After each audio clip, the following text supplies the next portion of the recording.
Okay, so our research question was how much do we rely on our sense of smell to determine like what we're like tasting or eating?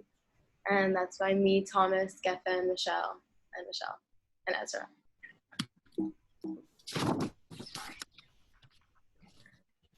Background and hypothesis. So our hypothesis before we began our experiment was that we thought that smell does affect our taste, and that you need your nose in order to identify what you're eating or tasting.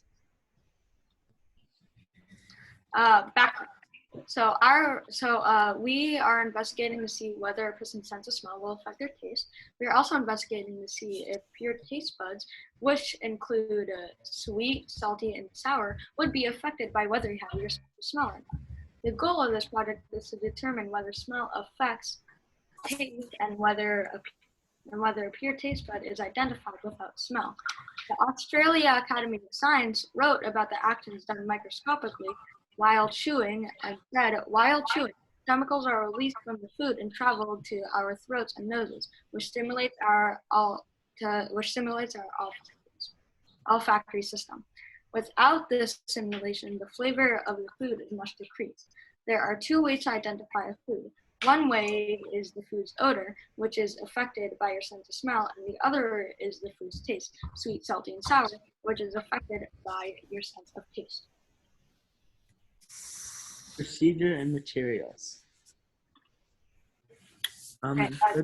Our first procedure where we tested Mike and Ice. We blindfolded the test subject and plugged their nose. Then we had the test subject taste 3 different Mike and Ice flavors. We had cherry, lemon, and orange.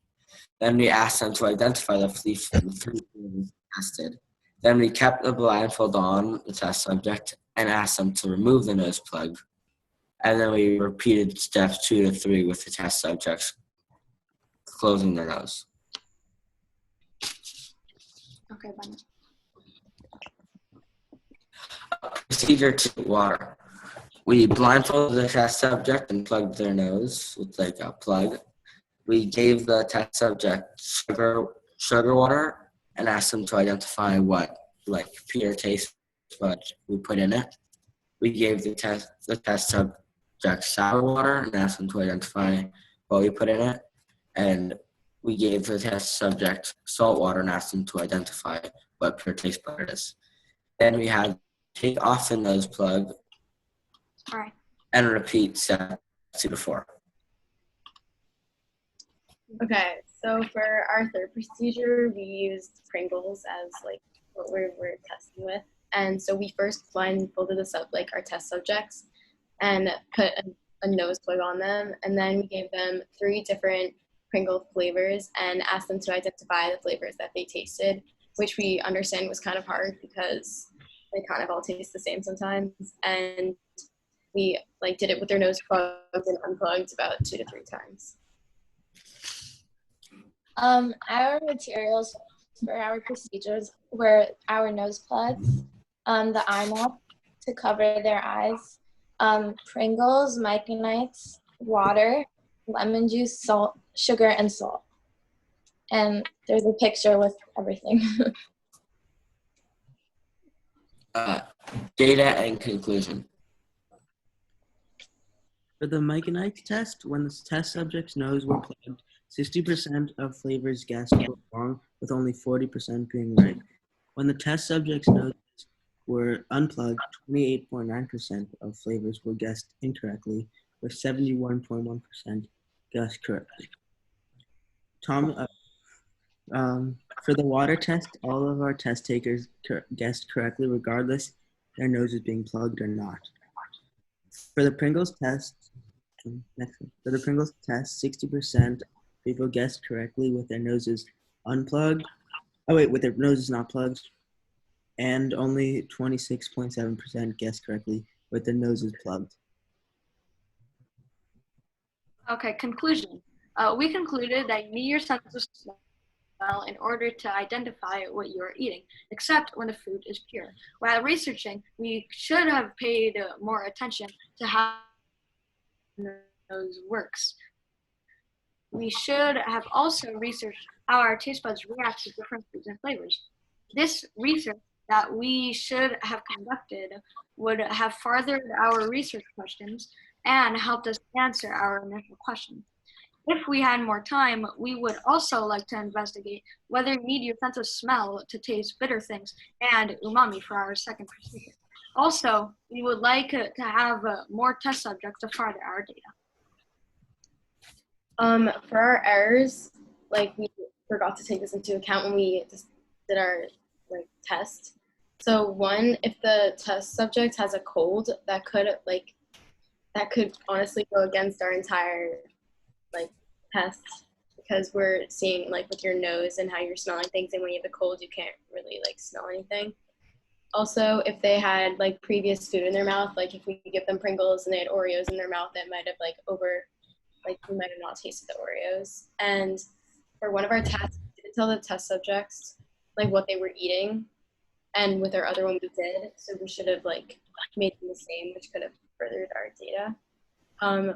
One of our flavors for the Pringles was not easily identifiable, and when we told our test subjects what the flavors, we could have used process of elimination to do the answer. And these are the sources that we used for our background. Thanks for watching. Any questions?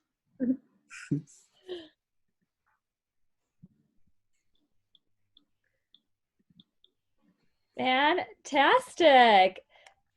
The technical skills were quite impressive, all the graphics and images and parts in your presentation. I love that.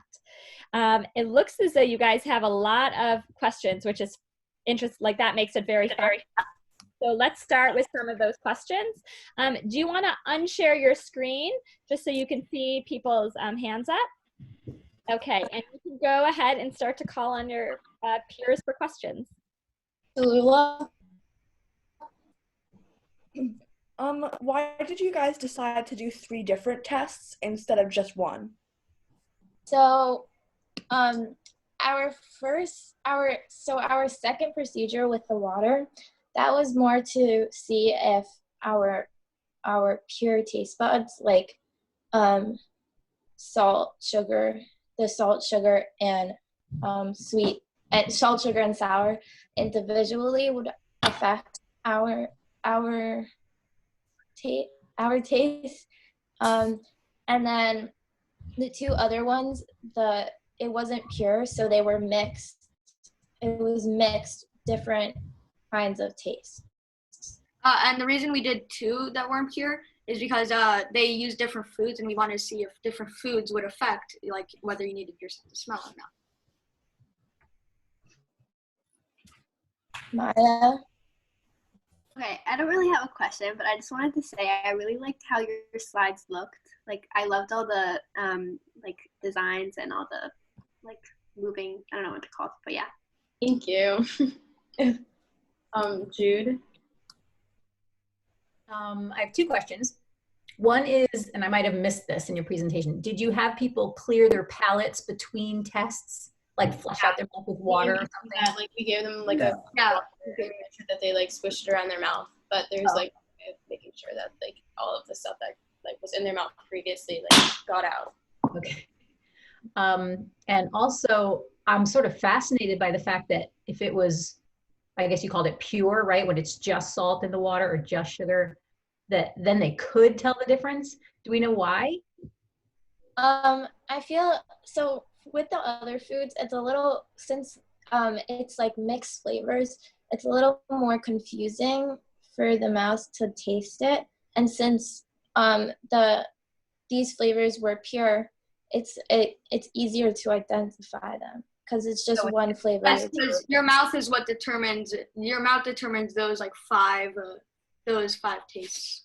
So it's just less for it to figure out and process. Just one single taste. That's fast. Yeah, when the mouth eats the mic, it can identify this is sweet, but no more than that. Also, when we did the water test, it was kind of hard sometimes because the sugar didn't dissolve into the water, and it was hard to make the water sweet just like by adding like the amount of sugar that we added. That was really good. Thank you. Any other questions?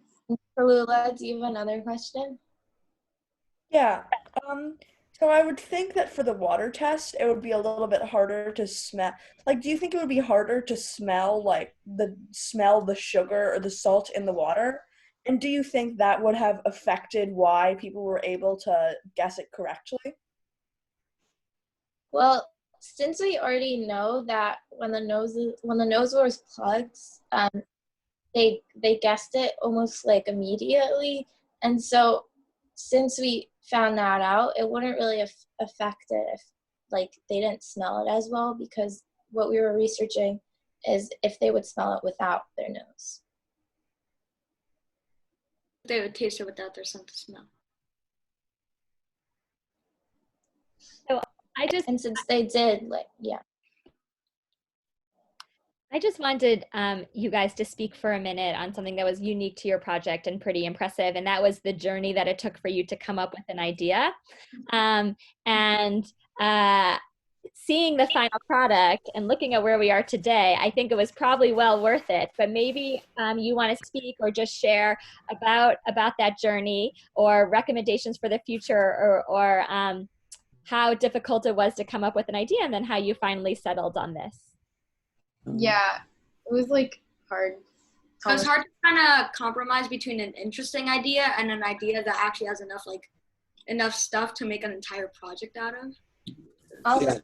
So, I feel like we kind of, in the beginning, for finding a project to do, we kind of did the process wrong, because we were thinking of ideas, but we weren't really thinking of something to research from the ideas. And I feel like that's what we had to do first. We had to think of something to research and then come up with an idea and a procedure to do it. Yeah, I remember, Sarah, you were telling us like we were thinking of ideas we wanted to do, but at first we should have like thought of a question first and then researched the question instead of like going in categories and like picking out things that we're interested in. Well, I'm very proud of your progress, right? All that talking and working and revisiting was really worth it. Both of these presentations were extraordinary today. I had so much fun. And it's interesting, for some reason in our virtual, oh, actually, I'll stop.